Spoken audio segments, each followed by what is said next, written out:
Eh, bueno, la idea entonces de esta charla es contarles cuáles son las aplicaciones clínicas del PET en cáncer de próstata, cuáles radiotrazadores tenemos aquí en CUDIM y bueno, de los distintos proyectos de investigación que hemos tenido y que tenemos actualmente en marcha, ¿sí?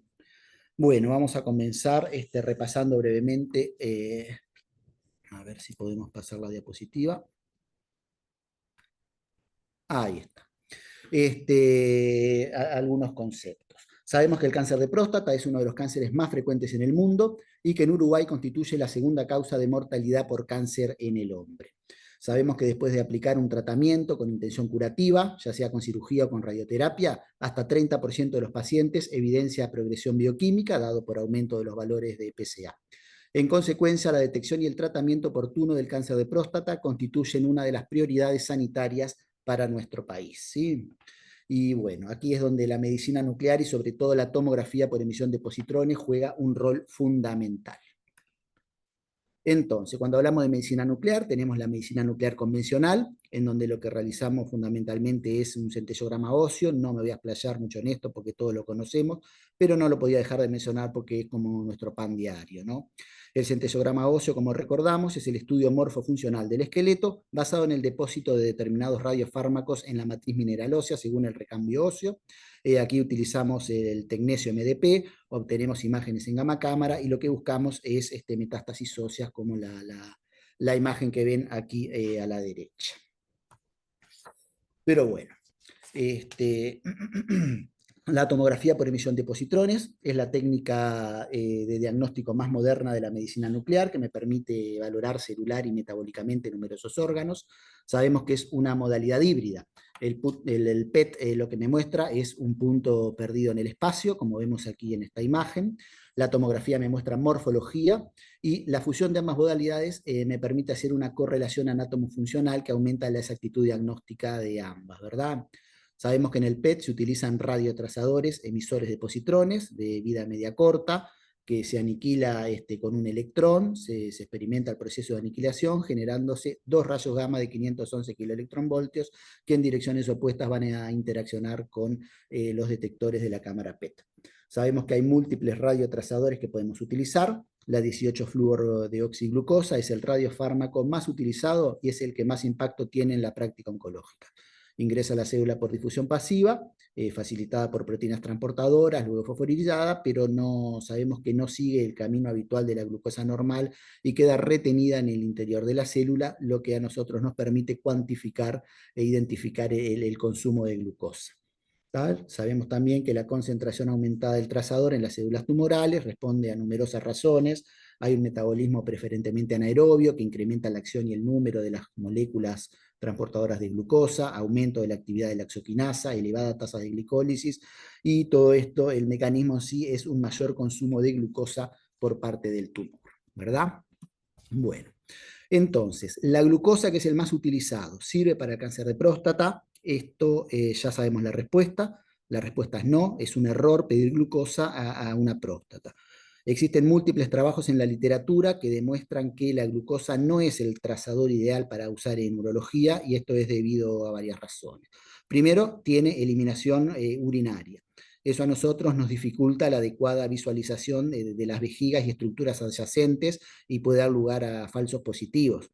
En la imagen de la derecha nosotros vemos, por ejemplo, ahí la captación a nivel de los riñones y los uréteres, que eso pueden dificultar valoración de ganglios pélvicos, por ejemplo. En segundo lugar, hay una baja avidez de la glucosa por los tumores de próstata.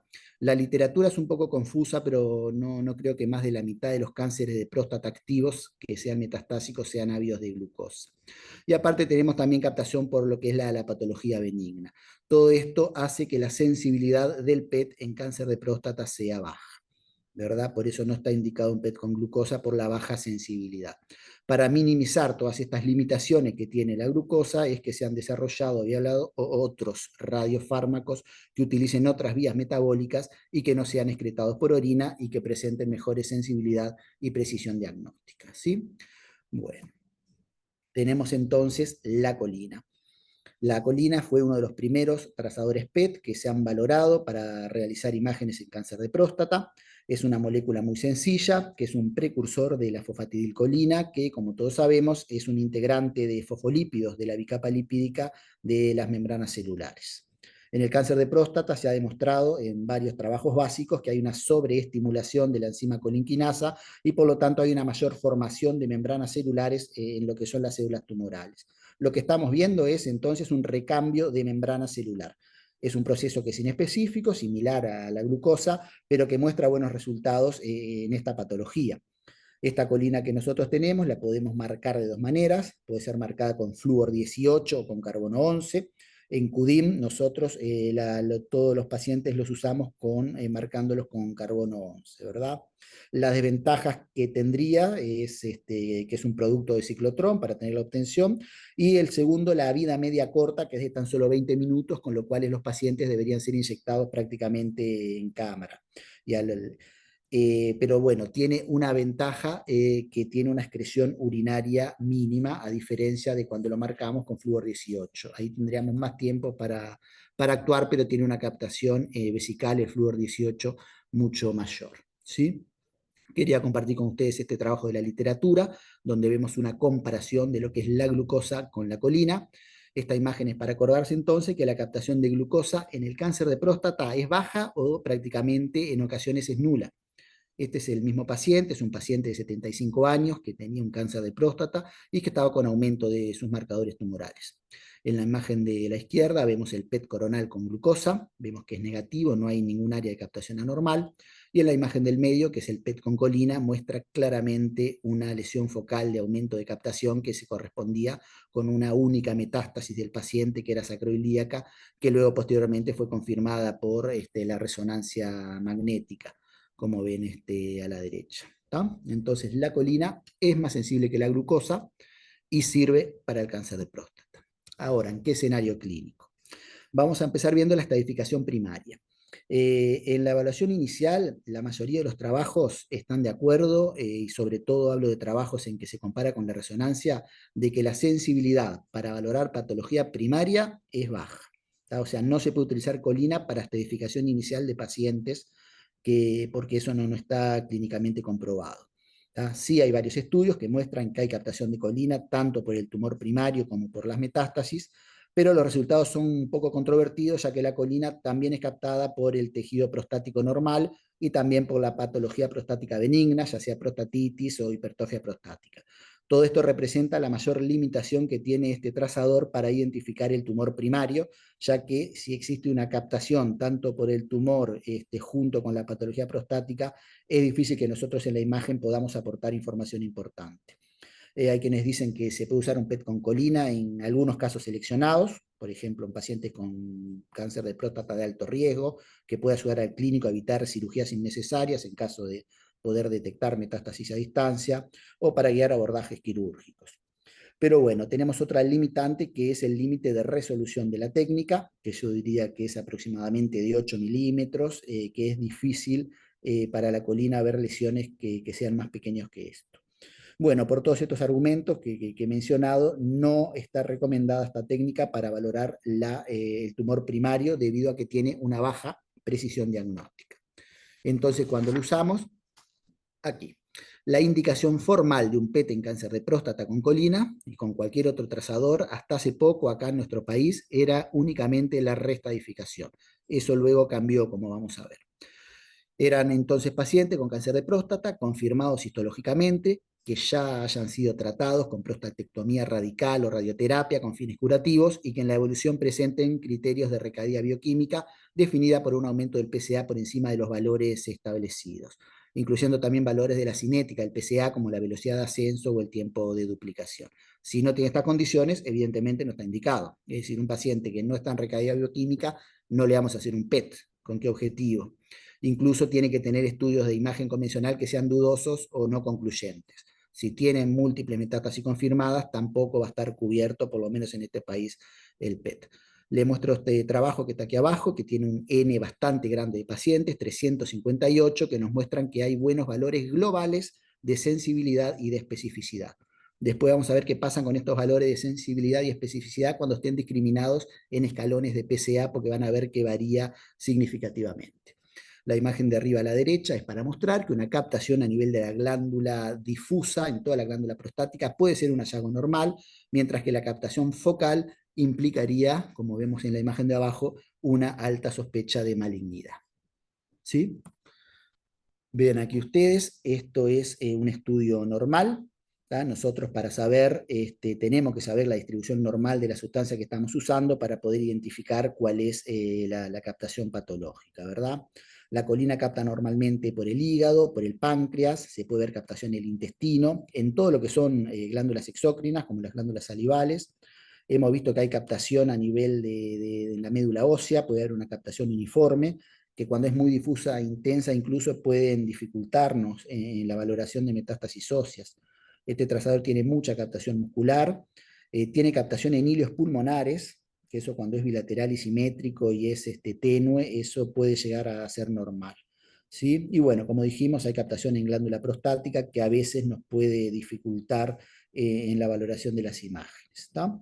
Y la eliminación, como dijimos, es urinaria, por eso vemos ahí claramente los riñones. Esto que estamos viendo es un estudio normal. Aquí vemos captación a nivel de lo que es toda la glándula prostática. Vemos que a la izquierda tenemos, bueno, la imagen de tomografía, a la derecha está la imagen del PET y en el medio la imagen de fusión, ¿verdad? Aquí en los tres cortes vemos, como dijimos, así es lo que nosotros tratamos de encontrar para hacer el diagnóstico de una captación patológica que sea compatible con actividad tumoral. Bueno, lo que decía a nivel de los cilios pulmonares, fíjense que hay una captación que cuando es bilateral es un patrón normal, esto nosotros lo fuimos aprendiendo en la práctica, viendo paciente tras paciente, como varios de ellos tenían este patrón de captación que es normal, esto no nos tiene que ayudar. Fíjense también la intensa captación que hay a nivel del vaso y del hígado.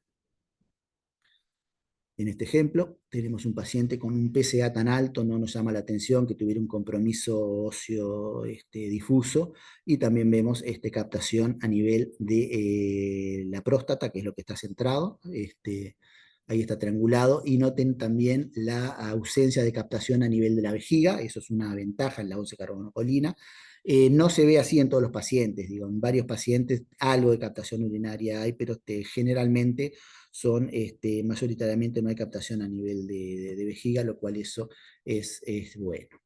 Acá tenemos un ejemplo de una metástasis única a nivel de columna vertebral, en este caso la captación fisiológica normal de médula ósea no nos pudo complicar y pudimos hacer el diagnóstico sin problema. ¿Sí? Y bueno, acá vamos a ver un caso muy claro de una recaída retroperitoneal.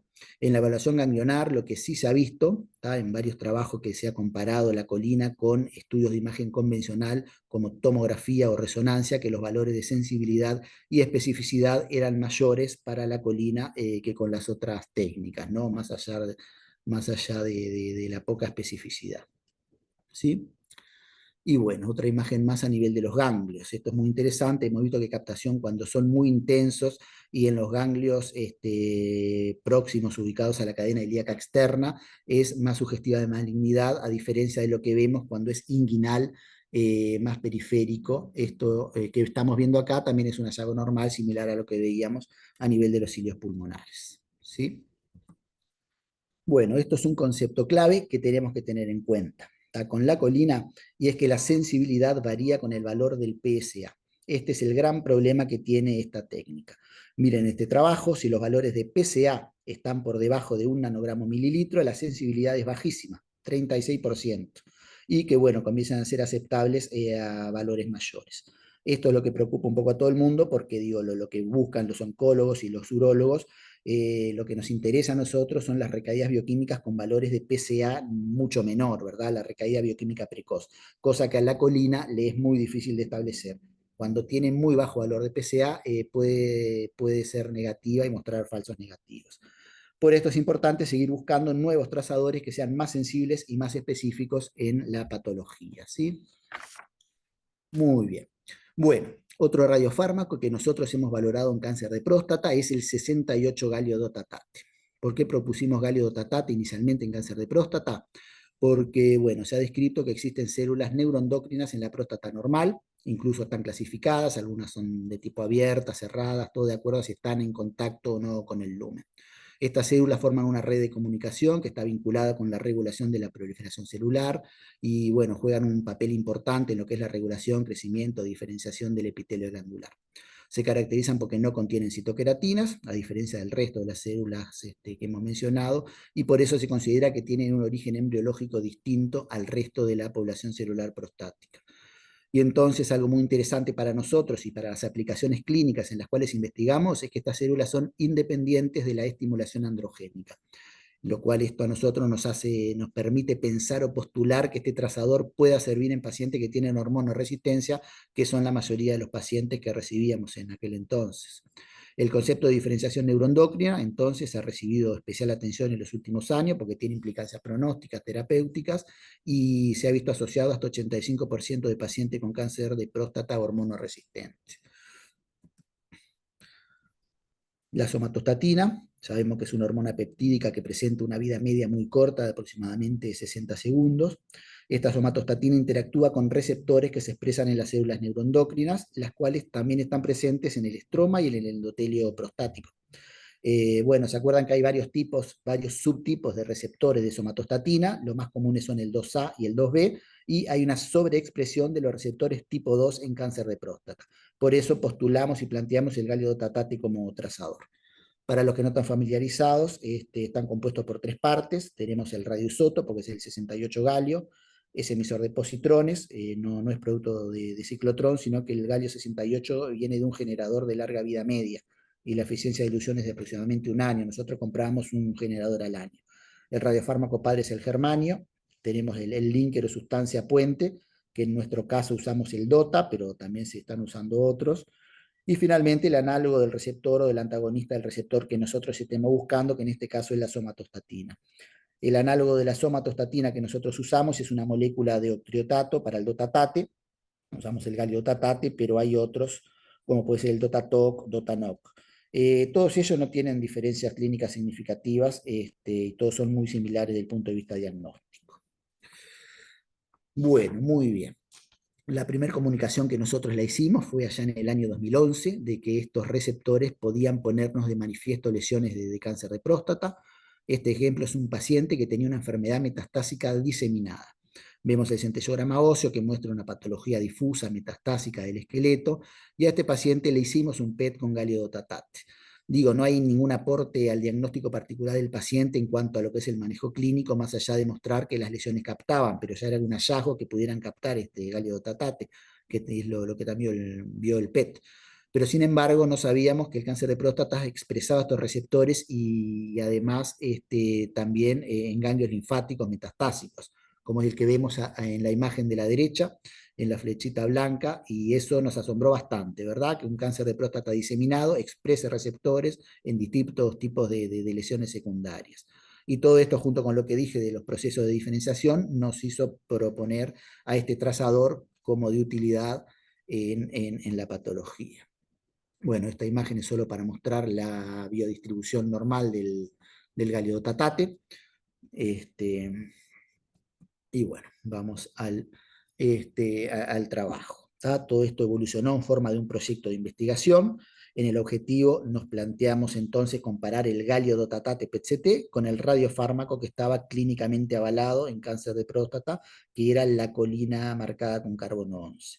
Ambas técnicas con PET-CT en una población de pacientes que eran todos en recaída bioquímica, hormonoresistentes, es decir, que a pesar del tratamiento con hormonoterapia seguían teniendo una elevación de PSA persistente y con curva de ascenso.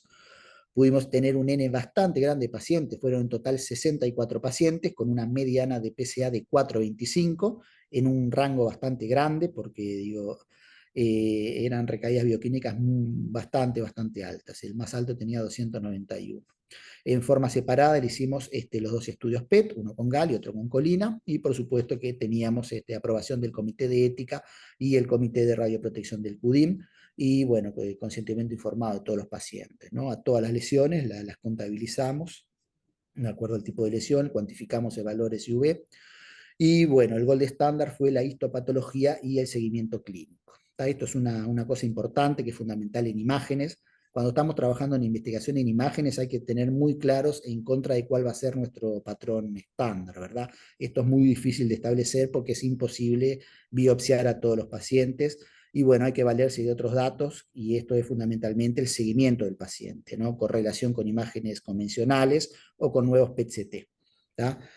Por supuesto, como contamos con la histología, es el patrón de oro y bueno, tenemos varios pacientes que fueron confirmados con histología.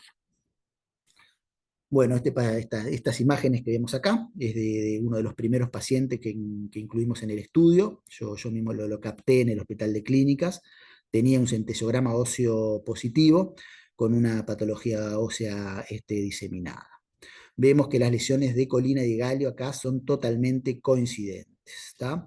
Hay otra cosa que hay que tener presente, que es la intensidad de captación, que nosotros de alguna manera la cuantificamos con el SV, que está validado para la glucosa, pero se usa de referencia con otros trazadores, ¿no? Y es una forma cuantitativa de valorar la intensidad de captación. Pero bueno, esto depende de muchos parámetros. Pero se ven las imágenes que en los primeros pacientes parece ser mejor para la colina que para el galio, lo cual nos está diciendo que podemos ver más lesiones con uno que con otro. Vamos a ver en el análisis global de lo que es la población. Hay también trabajos que dicen que es proporcional al grado de esclerosis, nosotros no hemos visto que sea así. Digo, las dos técnicas son buenas para valorar metástasis óseas, fundamentalmente cuando son líticas, que es lo que al centellograma óseo le es más difícil de ver.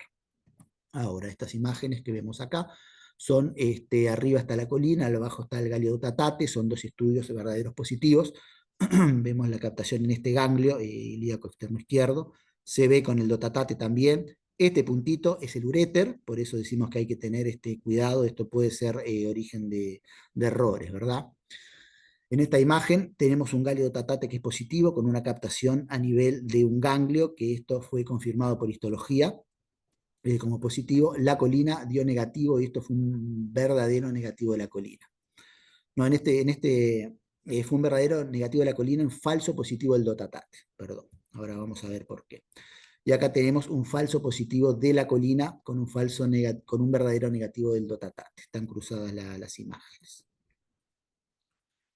Muy bien. Y nos encontramos con algunas sorpresas cuando fuimos a comparar.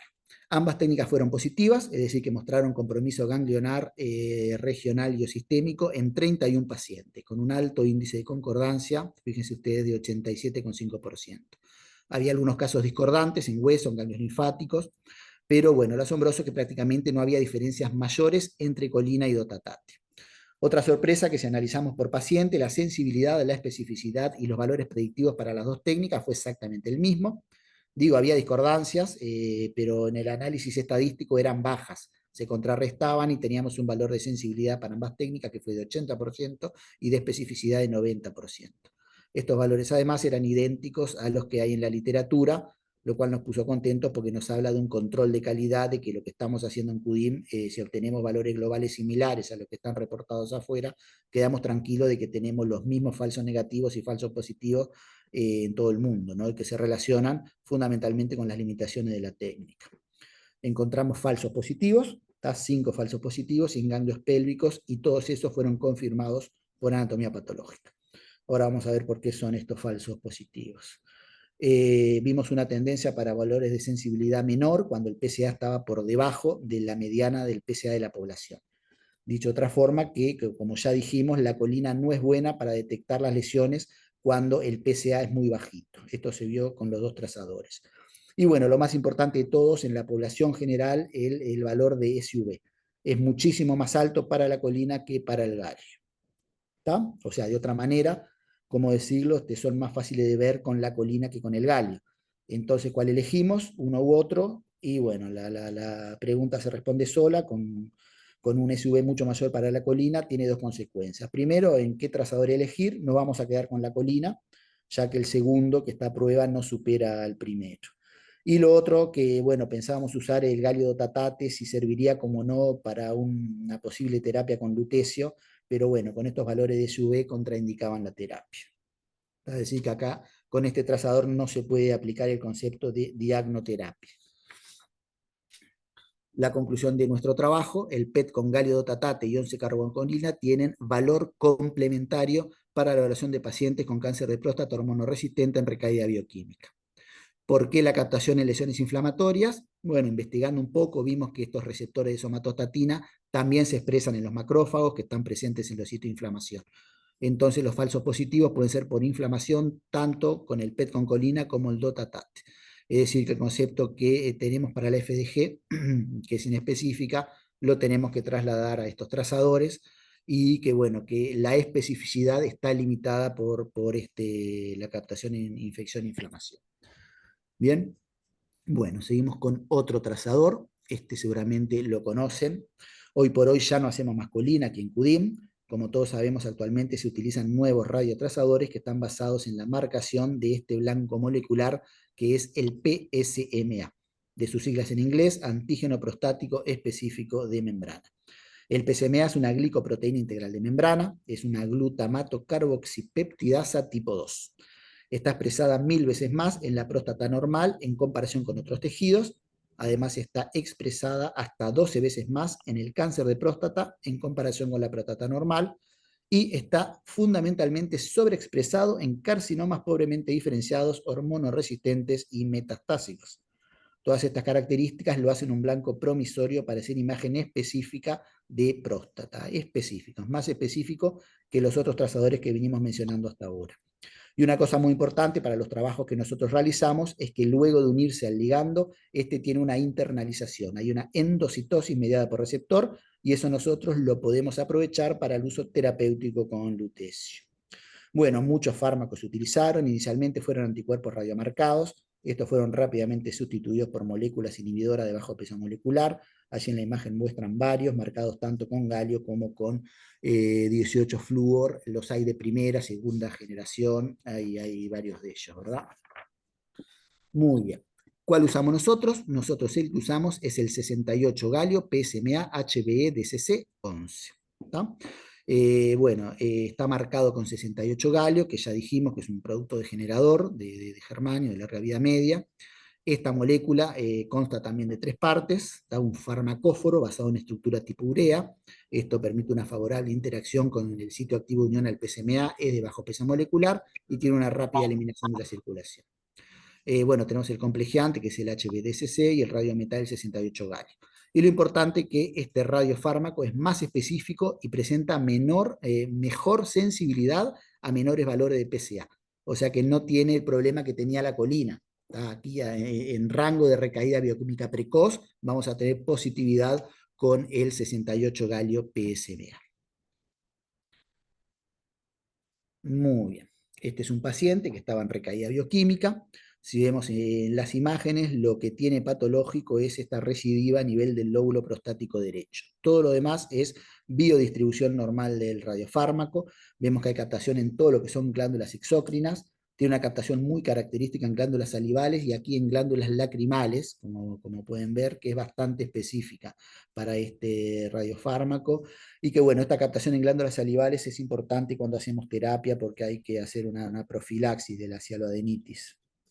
Bueno, el PSMA se expresa en forma normal en distintos tejidos, aparte del prostático. Hay captación en el intestino delgado, túbulos renales, hígado, vaso. Y bueno, en la adquisición de las imágenes, los pacientes tienen que estar bien hidratados antes de la inyección, tienen que estar hidratados durante el periodo de espera, son 50 minutos en un reposador antes de pasar a la cámara, tienen que orinar inmediatamente antes de la adquisición de las imágenes. Nosotros por protocolo también hacemos una imagen postmiccional. Esto, bueno, porque la captación en uréteres nos puede dar falsos positivos. Hay sitios donde incluso hacen diuréticos, pero nosotros no hacemos diuréticos, ¿sí? Muy bien. Aquí tenemos una imagen de un galio PSMA que es patológico, vemos que tiene múltiples lesiones óseas. Y esta imagen capaz que alguna vez la vieron porque fue la primera vez que se difundió, fue la imagen del mes, en el Operation Journal, en donde un paciente se hizo un doble estudio PET-colina PSMA. Vemos abajo la colina como hay una captación difusa y tenue a lo que sería el lóbulo prostático izquierdo, pero el PSMA claramente identifica un foco hipercaptante que es compatible con un foco de actividad tumoral. Miren con el PSMA cómo se nota bien esta metástasis a nivel de este cuerpo vertebral, a nivel del E5, y que con la colina acá se pierde totalmente porque este es uno de los casos donde hay una captación a nivel de toda la columna vertebral y las lesiones óseas en estos casos pueden quedar enmascaradas. Bien. Bueno, entonces nos propusimos aquí en CUDIM realizar un ensayo clínico comparando ambos radiotrazadores, el de referencia, el que estábamos usando, colina, con el nuevo, que es el galio PSMA. Lo mismo que hicimos con Dotatate, pero con PSMA, a ver si el galio 68 PSMA puede superar a la colina. En este caso estudiamos 36 pacientes, estos pacientes fueron 67% tratados previamente con prostatectomía, el resto con radioterapia, la mediana de PSA en este caso fue de 3,3, y bueno, un estudio doble PET-CT para ver en este sentido el índice de detectabilidad, no de positividad de las lesiones. Pero bueno, este trabajo que hicimos tenía algo muy novedoso que usamos un sistema trimodal PET-CT resonancia, ya que en ese entonces en CUDIM ya teníamos un resonador 3 Tesla único en Uruguay. Este sistema trimodal implicaba que el paciente podía ser transportado desde el resonador hasta la cámara PET en una camilla movible que se movía el paciente mediante un colchón de aire y esto minimizaba los movimientos del paciente.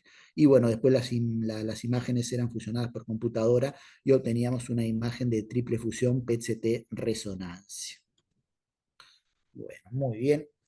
Estas imágenes son muy interesantes, es un caso muy interesante porque fue de los primeros pacientes que hicimos y ya desde el principio, bueno, nos asombramos con los resultados, ¿no? Todas las flechas rojas que ven allí muestran lesiones que no fueron vistas con la colina o fueron mínimamente vistas con la colina. Es algo bastante interesante, como puede ser esta metástasis aquí de la escápula derecha, que la colina la perdió completamente, o esta a nivel del ilíaco izquierdo, ¿verdad? Muy bien. Y acá para comparar en cuanto a valores de PSA. Este paciente tiene una metástasis a nivel de la vértebra y a nivel de la costilla, que la colina tenuemente las vio, pero bueno, hay que ver que el PSA en este caso estaba elevado. Cuando el PSA es muy bajito, de 0,98, las lesiones vistas con el PSMA se perdían completamente, tanto a nivel del ganglio como de la próstata, que es lo que veníamos hablando, que a bajos niveles de PSA la colina pierde sensibilidad. Con respecto a los resultados, los números hablan por sí solos, tanto el índice de detección como el SV máximo fue muy superior en el PSMA que en la colina, fíjense que prácticamente duplica los valores, detectó también más lesiones por paciente, el número de lesiones detectadas por paciente fue menor para bajos niveles de PSA solo para la colina, con esto quiero decir que el PSMA no se ve influido su índice de detección cuando el PSA está bajito, ¿sí? Y bueno, en esta imagen la resonancia magnética nos aportó fundamentalmente cuando teníamos estos casos con una vejiga muy llena, en donde la captación urinaria no nos permitía ver la lesión que era detectada únicamente por la resonancia nuclear magnética, ¿verdad? Por la captación fisiológica vesical. En muchos de nuestros informes, si no encontramos nada, pero vemos que hay una vejiga muy grande que pudiera estar tapando una captación en la próstata, si persiste la duda recidiva, podemos sugerir completar el estudio con resonancia magnética. Bueno, todo esto terminó en un trabajo escrito, que después de muchas idas y venidas fue por suerte aceptado y publicado en el European Journal of Nuclear Medicine.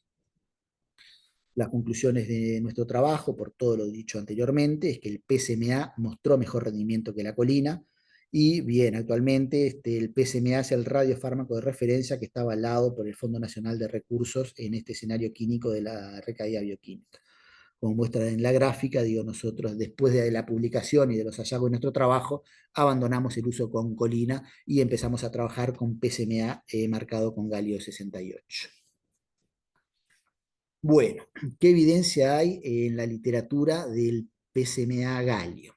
Hay cada vez más metaanálisis que están surgiendo con valores de sensibilidad y de especificidad que anteriormente no se conocían y que hoy en día se conocen bastante mejor.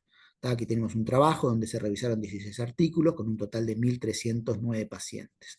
Fíjense ustedes que el porcentaje de positividad, que no es lo mismo que la sensibilidad, la positividad es de 40% para la estadificación inicial, ¿no? En este metaanálisis, y de 76% para la recaída bioquímica, que es bastante superior a lo que veíamos antes. Y que lo que realmente impacta, y es un tema de investigación actual, es la estadificación inicial.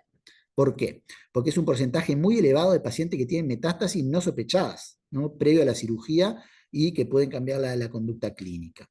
Fíjense el porcentaje de positividad como es mayor para el PSMA que para la colina, ¿sí? Y estamos en rangos de recaída bioquímica precoz de 0 a 0,2 de 42%. ¿Tá? Y son, bueno, valores de sensibilidad y especificidad que además son bastante buenos. ¿Tá? No podemos dejar de hablar de falsos negativos. ¿Tá? Tumores con diferenciación neuroendocrina pueden dar falsos negativos. Ya hablamos de las micrometástasis. Y bueno, lesiones enmascaradas por tejido con captación fisiológica. Con respecto a los falsos positivos, sabemos que hay captación en los ganglios simpáticos, la ganglia celíaca, no pregunten por qué, pero tienen captación. Hay captación en el endotelio vascular, ¿tá? Y esto es un marcador de angiogénesis tumoral. Es muy importante saber que el PSMA puede marcar otros tumores aparte del tumor prostático. Se puede ver en cáncer de pulmón, puede haber linfoma, cáncer de colon y recto. Y bueno, muchas patologías benignas, no solo el Paget, pueden también tener captación de PSMA. Muy bien, estos son algunos pitfalls. Lo que estamos viendo es captación en los ganglios simpáticos. Vieron que son muy intensos a veces. Eso no hay que confundirlo con lesiones metastásicas. Estas son imágenes de nuestro paciente, captación tenue a nivel de los ganglios, de los ganglios simpáticos. Y aquí tenemos un caso muy interesante de arriba, es un paciente que tiene cáncer broncopulmonar, que la captación se captó PSMA, pero un cáncer broncopulmonar. Y abajo era un secundarismo prostático. Aquí tenemos el mismo paciente que tenía una doble patología, con lo cual fue estudiado con los dos trazadores, galio PSMA por su cáncer de próstata y glucosa por el cáncer de pulmón.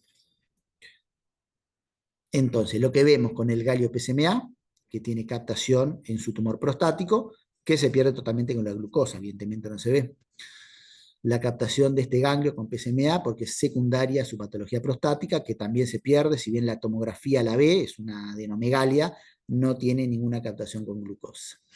Pero el tumor de pulmón sí tiene mucha captación de glucosa y tiene algo de captación de PSMA, o sea que el PSMA está captando. Esto que vemos aquí no es una metástasis de la próstata, sino que es el tumor pulmonar que presenta captación, ¿no?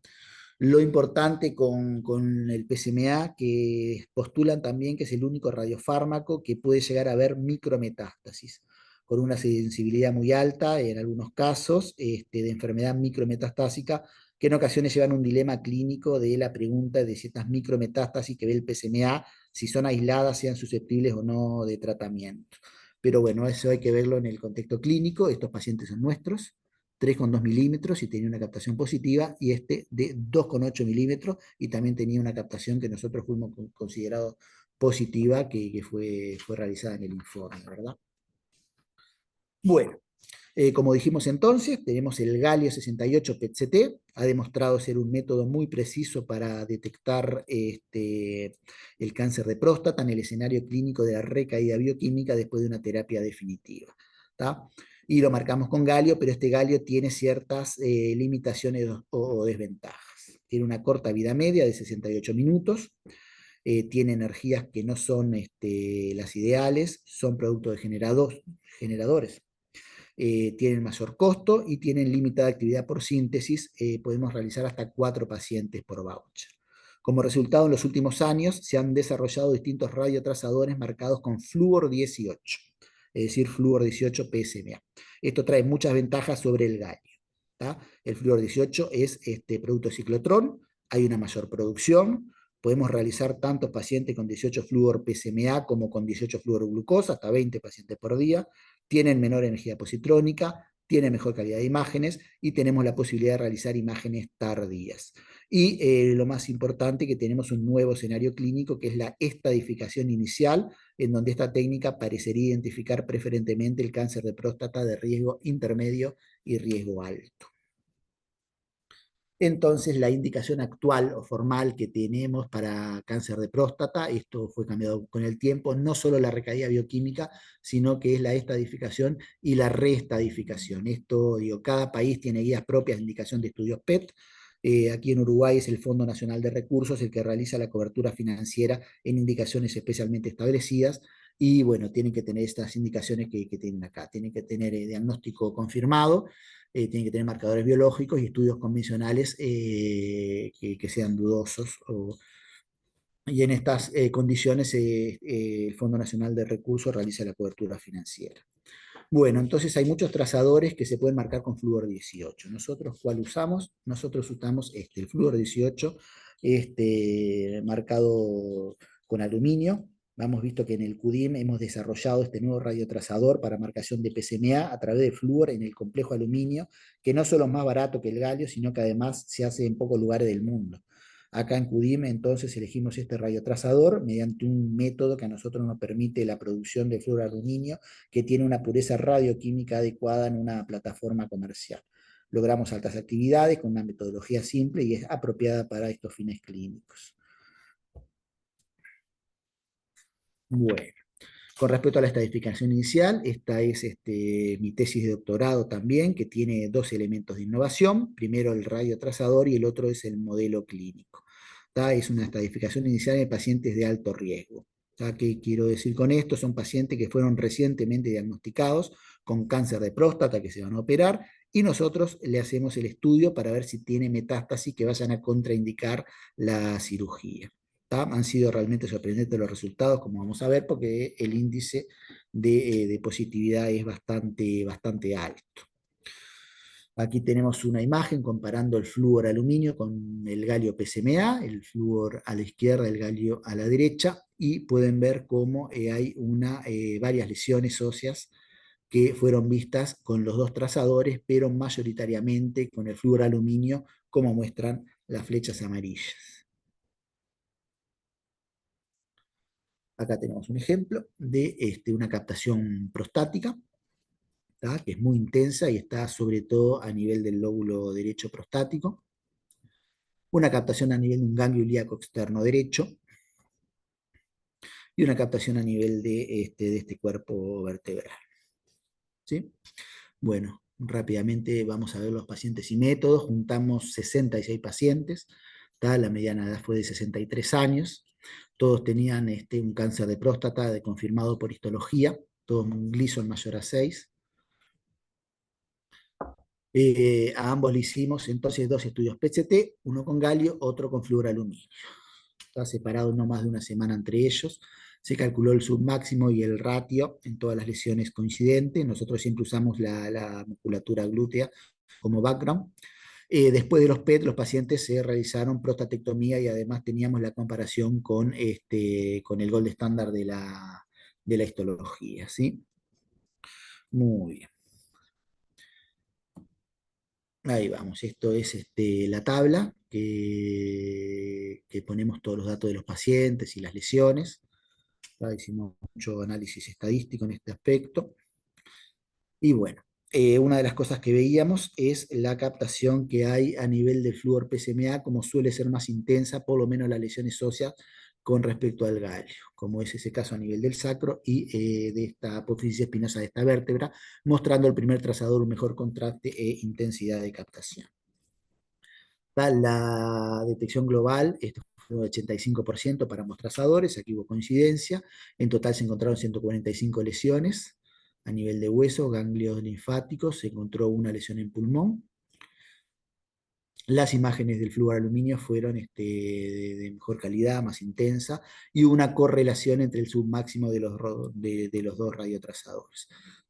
Se vio que el submáximo fue más alto en los focos óseos en comparación con el galio, y no hubo diferencias a nivel de lo que son los linfonodos ni las lesiones prostáticas. Y lo que encontramos fue que un 32% de estos pacientes que estaban para esta estadificación inicial tenían presencia de enfermedad metastásica. Esto va muy alto y bastante similar a lo que hay en la literatura, que como dijimos y mostramos fue de 40%. La sensibilidad fue de 90, la especificidad de 96. La conclusión, que el galio y el flúor PSMA son técnicas clínicamente equivalentes para valorar el cáncer de próstata en estadificación inicial y que tiene un gran potencial para detectar metástasis que puedan impactar en el manejo clínico del paciente, ¿verdad? Bueno, igualmente de los primeros pacientes que vimos, notamos que en varios de ellos había una captación aumentada en distintos puntos articulares, como muestran estas imágenes. Nosotros el flúor PSMA de rutina lo hacíamos a los 60 minutos, luego de la inyección, pero hemos notado que cuanto más tiempo pasaba era más evidente esta captación a nivel de los puntos articulares. Fíjense en estas imágenes que hay captación aumentada, que en ocasiones pueden llevar a confusión si es que hubiera metástasis. Esto nos llevó a hacer otro estudio interno nuestro con toda la población de pacientes que habíamos tenido hasta ese momento con fluoroaluminio para comparar la captación ósea no específica de fluoroaluminio en pacientes adquiridos a distintos intervalos, ¿verdad?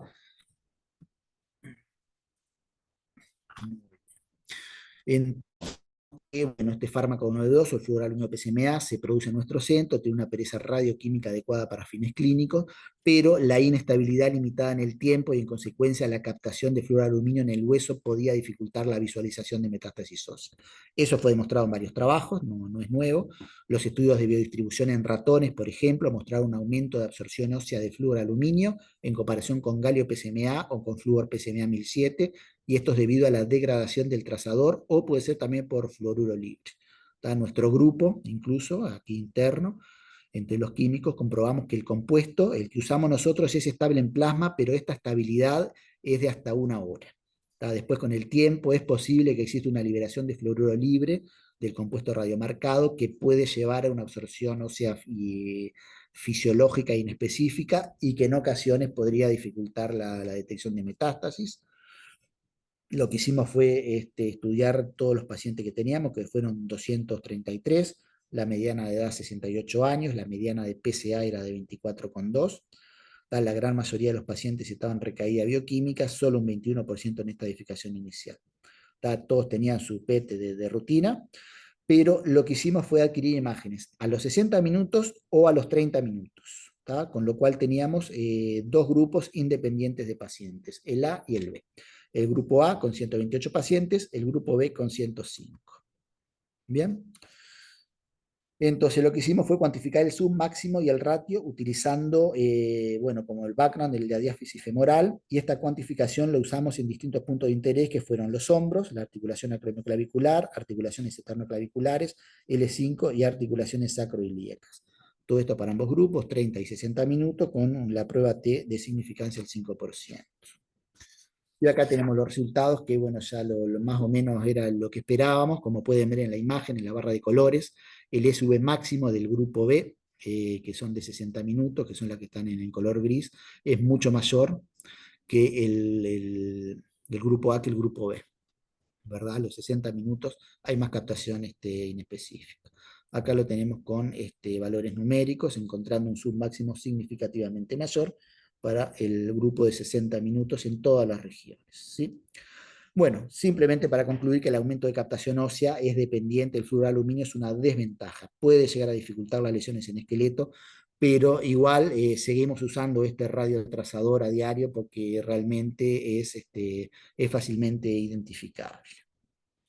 Bien, el aumento de captación ósea, dependiente del tiempo, puede dificultar la detección de lesiones en esqueleto y la interpretación de las imágenes. Bueno, aquí otro trazador muy interesante que es el 18-fluoroaluminio PSMA 1007. Hay mucha bibliografía al respecto. Nosotros, por suerte, también tuvimos la posibilidad de poder trabajar con este radiotrazador. La dosis es la que vemos allí. Vemos que las imágenes se adquieren hasta 2 o 3 horas después de la inyección. Y que la gran ventaja que tiene el flúor PSMA 1007 es una captación urinaria reducida, o sea, prácticamente no hay captación en vejiga, y esto nos permite una valoración muy buena de la próstata y de los ganglios retroperitoneales. A diferencia de los otros, el 1007 tiene un aclaramiento patobiliar, que eso es muy significativo y se evidencia claramente en las imágenes. La desventaja viene a ser el alto costo. Sale bastante, mucho más que los otros. Y bueno, nosotros en el CUDIM trabajamos a diario con el flúor aluminio, y cuando tenemos una gran demanda de pacientes, ahí usamos el PSMA 1007. ¿tá? El PSA 1007 es similar a otros trazadores radiomarcados con PSMA. Y bueno, vamos a ver entonces este trabajo. Esto, bueno, lo presentamos en el año 2021 en el Congreso Americano, con lo cual ganó un premio. Acá tenemos imágenes comparativas de estos dos radiotrazadores. El Mi-7 lo vemos a la derecha. Como pueden ver, con el flúor aluminio, bueno, tenemos esta captación a nivel vesical, que es muy importante, con visualización de uréteres, que se pierde completamente con el PSMA. Esto es muy importante para poder valorar esta región. Esto que ven acá es la eliminación que tiene este trazador, que a veces puede ser muy importante a nivel hepático, y bueno, esto es distribución fisiológica, ¿no? Acá tenemos imágenes comparativas, la captación que decíamos a nivel de la vesícula biliar, que se ve con 1007. Con el fluoroaluminio hay mucha captación a nivel de lo que son los riñones y los uréteres, que cuando están salteados y hay captaciones focales, eso puede ser fuente de falsos positivos. Pueden ver en el mismo paciente cómo no hay ninguna captación a nivel de los uréteres, y eso es muy bueno. Y bueno, ausencia de captación a nivel de la vejiga con este radiofármaco. Bueno, en este trabajo lo que hicimos fue juntar un total de 18 pacientes que tenían cáncer de próstata. Estaban todos en recaída bioquímica. Realizamos doble trazadores, como en las otras ocasiones, flúor PSMA versus flúor aluminio. Nosotros lo pasamos a las 2 horas, el flúor PSMA 1007. Y bueno, cuantificamos nuevamente las lesiones, el SV máximo, y los resultados que obtuvimos fueron que la biodistribución normal en órganos fue muy similar para ambos. Los PET-CT con flúor PSMA 1007 y flúor aluminio demostraron hallazgos anormales en 15 y en 13 pacientes. La tasa de detección fue más alta para el PSMA 1007. En total encontramos 157 lesiones, la mayoría de ellos a nivel de hueso, algunos ganglios linfáticos y en próstata.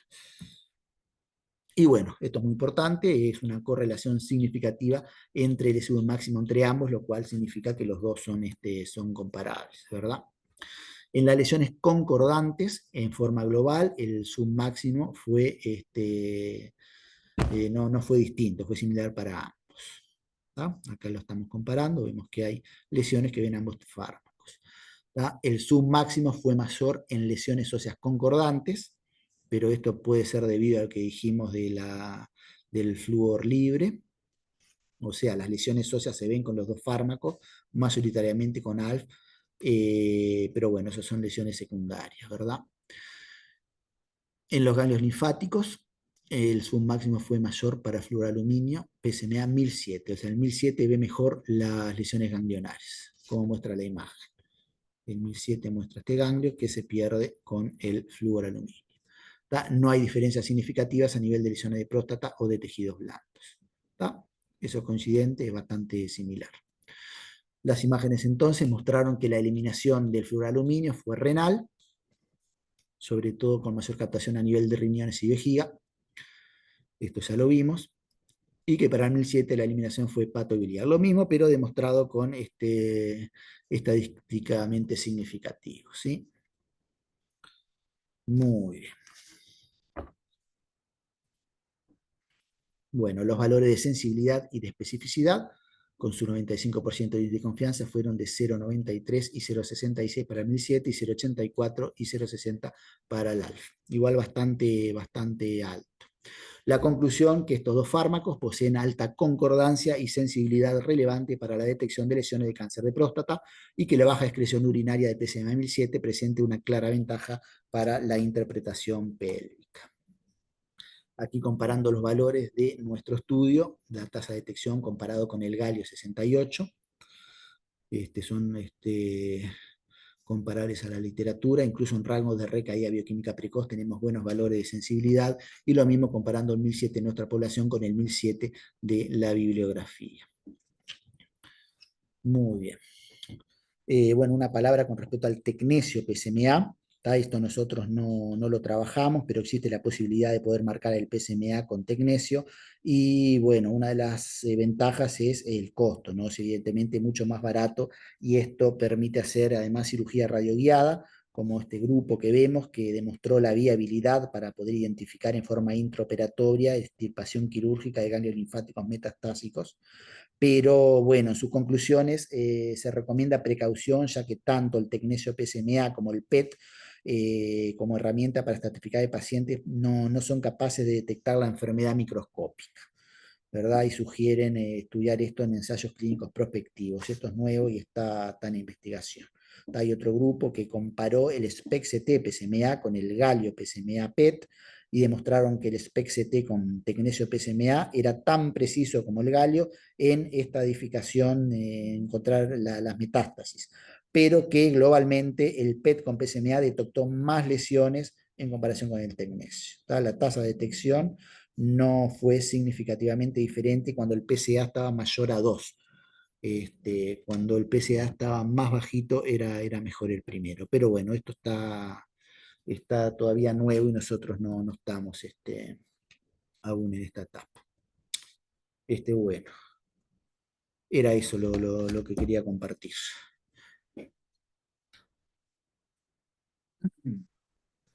Bueno, Gerardo, muchísimas gracias por tu preciosa participación y experiencia mostrada en todos los radiotrasadores que nombraste. Muchas gracias. Puedes tomarte un vaso con agua tranquilamente, Bueno, que fue muchas largo gracias y a todos. extenso. Bueno, como siempre, abrimos un espacio de preguntas. Tenemos algunas en el chat, ahora que sin lugar a duda que Maritza va a moderar. También les damos la bienvenida a que puedan hacer alguna intervención desde el punto de vista oral, y pueden ir levantando la mano como lo está haciendo el compañero José Garrido. Luz, ¿estás conmigo? Sí, te veo ahí. Si querés guiar las preguntas, las tengo acá guardadas en todo caso. Bueno, muchísimas gracias, doctor. Es muy completa y excelente su conferencia. Hay dos preguntas de la doctora Martina Musumesi de Buenos Aires, Instituto Fleming. Dice, con Galio PSMA tenemos buen rendimiento diagnóstico en las imágenes tardías, no solo para diferenciar la excreción urinaria, sino también para aumentar la relación con fondo. ¿Tiene experiencia si estos hallazgos se pueden trasladar a imágenes tardías 18 fluor PSMA 1007? Sí, nosotros no lo hacemos, pero es posible con todas las especies de flúor PSMA, incluso con galio PSMA, el hacer imágenes más tardías, ¿verdad? En todo, si uno lo espacia hasta 2 horas o 3 horas, está demostrado que eso ligeramente aumenta los valores diagnósticos. En particular, en nuestro centro no lo hacemos porque ya con los PET, en los tiempos que manejamos, nos es suficiente para hacer el diagnóstico, tanto si son negativos como positivos. En algunos casos muy dudosos pedimos imágenes más tardías, porque el tiempo de ambos trazadores es suficiente como para poder, y con el PSA 1007 incluso se hacen imágenes hasta 3 horas después. Ok.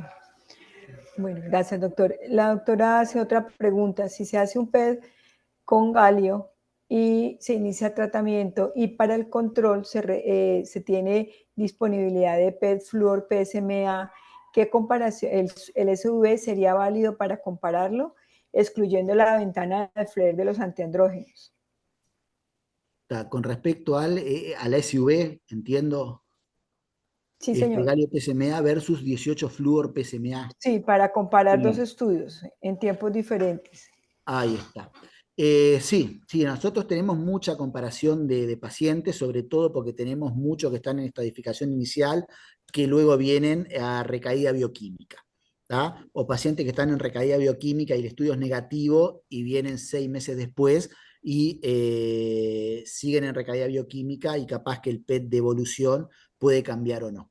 El problema que tenemos con los pacientes que le hacemos sucesivos PET, que depende del momento que venga, qué radiofármaco usamos. Porque si justo estamos, lo mayor que usamos, como dije al principio, es 18-fluor PSMA 1007. Y periódicamente usamos usamos el fluor aluminio. Y cada tanto usamos el 1007, son los dos que estamos manejando. Hubo un momento que hacíamos galio, flúor y otro. Acá el SUV hay que tomarlo en forma muy especial. Digo, se puede informar, pero no está validado como con la glucosa. Cuando valoramos el SUV, ponemos una nota diciendo que son valores de referencia, ¿tá? Y que hay que manejarlo en el contexto de toda la imagen.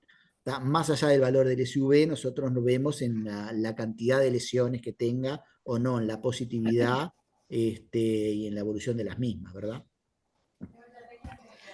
Doctor, nosotros usamos flúor 18, flúor PSMA 1007.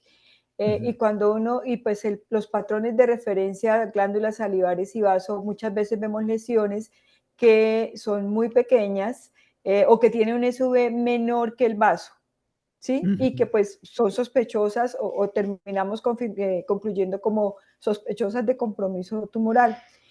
Para el fluoraluminio, ustedes comparan con el vaso y tienen algunos estándares de SV.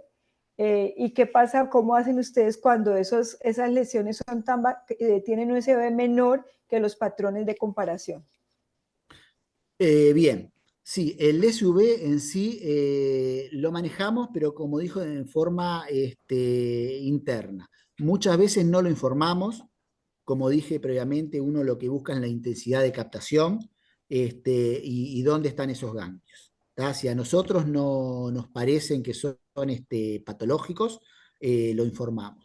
Generalmente si tiene ganglios y son grandes y tiene una captación aunque sea mínima, en mi experiencia, cuando estoy con el PSMA 1007, son positivos. ¿Tá? Son pocas las veces que los ganglios captan con aluminio y que sean negativos, la verdad son las menos. Tengo algunos casos de captación mínima que yo he informado como metástasis incipiente, que vienen 6 meses después porque no le hicieron nada y aparecen con unas pelotas gigantes así en la misma topografía. Entonces, si bien no usamos el SUV, con el flúor aluminio, con el PSMA 1007, si hay ganglios y captan, sin compararlo con el vaso SUV, nosotros no hacemos la comparación, lo interpretamos como positivo, porque por algo el paciente está con una recaída bioquímica, ¿verdad? Okay. Gracias, doctor. La doctora Adriana Bordón pregunta, ¿qué opina de utilizar PROMIS versión 2 en los informes, ya que es un estudio que está en fase 2? ¿Perdón? ¿Qué opina de utilizar el PROMIS versión 2 en los informes, ya que es un estudio que está en fase 2? No, nosotros aquí no lo estamos usando. Okay. Yo tengo otra pregunta, doctor. Sí, sobre eso aquí... solamente, perdón Okay. Maritza, sobre eso Sí. recordad que hay un tema, específicamente de un módulo, de un expositor que va a hablar justamente sobre todo esto, así que digo, más adelante seguiremos abordando, sí, pero aquí en Uruguay, como decía el especialista, no, por lo menos en CUDIMA al día de hoy no se está utilizando. Adelante, Maritza Luz. Bueno, gracias. La doctora Natalia Covarrubias nos dice, excelente presentación, consulta con flúor 18 PSMA 1007 si ve captación ósea sin correlación tomográfica, con captación no tan intensa, menos que el vaso, cuando la consideran sospechosa, una única lesión en sitio no habitual. Bueno, sí, si es con 1007, que es mucho más específico, es como dice ella. Cuando es con el flúor aluminio es cuando nosotros tenemos más problema por el problema del flúor 18 libre, ¿verdad? Lo que más nos genera problemas son con el flúor aluminio, las captaciones focales en las costillas, las costales, porque es un pitfall además, que está demostrado con el PSMA, que puede haber captación focal en costillas. Pero muchas veces es un dolor de cabeza porque tienen 2 o tienen 3 o hay cambios a nivel de la tomografía con cambios en la densidad que nos vemos obligados a decir que no podemos descartar qué es o qué no es, y eso es un problema. Cuando es con 1007, captación ósea, aunque sea tenue, es altamente sospechoso, porque el PSMA 1007 no te muestra esta captación inespecífica ósea. ¿Tienen algún punto de corte con el 1007 del SV? Hay artículos que dicen que si, digamos que cuando uno tiene lesiones óseas que tengan un SV mayor a 6, algunos dicen mayor a 6 y otros dicen que mayor a 7, esas lesiones, y si tienen alteración anatómica, serían sospechosas o requerirían un seguimiento más específico, pero si yo tengo un SV menor de esos valores, podría considerarlas como equívocas. ¿Ustedes tienen algún patrón o algún punto de corte? No, ¿O solo? nosotros fuera de la glucosa no informamos el SV, ni en galidotatate, ni en valores de PSMA, ni en otros trazadores que usamos, que son varios. Lo usamos interno en forma comparativa, pero no va al informe y no tenemos esa comparación. Pero es como para la pregunta anterior, digo, porque un valor de 6 es muy alto, ¿verdad? Y si es con PSMA 1007 y es en una lesión donde no es un punto articular y es mayor que el Vaughan, si es sospechoso y es lo único que tenemos, seguramente sea el origen de la enfermedad. Gracias, doctor. El doctor Fabio Lozada tiene levantada la mano. Adelante, doctor.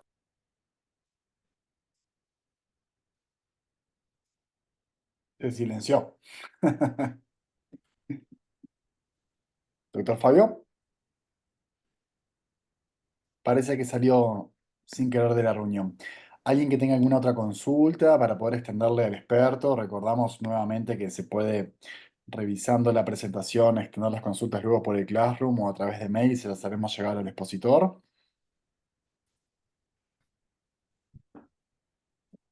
No de momento, a ver si le damos chance a que vuelva a aparecer el doctor Fabio, que quería preguntar algo. Bueno, mientras tanto, vamos agradeciendo la presencia y participación de todos ustedes. Tuvimos más de 110 personas conectadas a lo largo de casi toda la charla. No sé si alguien tiene alguna otra duda para el doctor Dos Santos. Bueno, todos están agradeciendo. Gerardo, te comentamos. Desde Ecuador están realizando estudios con 1007 y han notado que en algunos pacientes presenta captación intensa en la orina, en vejiga, sobre todo en pacientes con sondas, debido a que es un trazador que se elimina por la vía biliar. ¿Qué podría explicar para esta captación? Te consultan, Gerardo. Bueno, como dijimos, la eliminación es fundamentalmente a nivel hepatobiliar. Eso no queda exento de que algunos pacientes puedan tener captación a nivel de la vejiga, ¿verdad? Eso se puede Ujú. ver en algunos pacientes. Sí, bueno, uno por lo menos que está, o sea, con la experiencia de la adquisición de imágenes, lo que consultan en particularmente es, bueno, mirá, Gerardo, es Jessica Naula quien pregunta desde Ecuador. Sí. No lo ha vislumbrado, ¿no? Por lo menos en la práctica no lo he visto a lo largo de la adquisición de decenas, por no decir cientos de pacientes con 1007. Pero bueno, podría llegar a suceder y como el experto lo acaba de mencionar, bueno, básicamente la excreción va por otra vía. Bueno, nada, muchísimas gracias Gerardo por tu tiempo, a todos los participantes por la presencia y la dedicación. Bueno, por supuesto ni que hablar a la especialista y doctora Lutz Marisa Pavón por estar aquí guiando y coordinando todo este ciclo. Los invitamos a todos ustedes al próximo miércoles, estar atentos al tablón. Recuerden que pueden generar las preguntas a través de ahí y generar intercambios y discusiones a través de Classroom de Google. Gerardo, desde mi parte y de acá, desde cerquita de tu casa, desde Uruguay, muchísimas gracias. Maritza, te dejo el cierre a ti y a todos ustedes, muchísimas gracias por su tiempo. Muchísimas gracias, Gerardo. Muchas gracias. Excelente presentación. Muy completa, muy interesante. Ismael, muchísimas gracias y muchas gracias a todo el auditorio. Nos vemos el próximo miércoles ya para nuestra cuarta sesión. Feliz tarde. Hasta luego. Gracias. Adiós.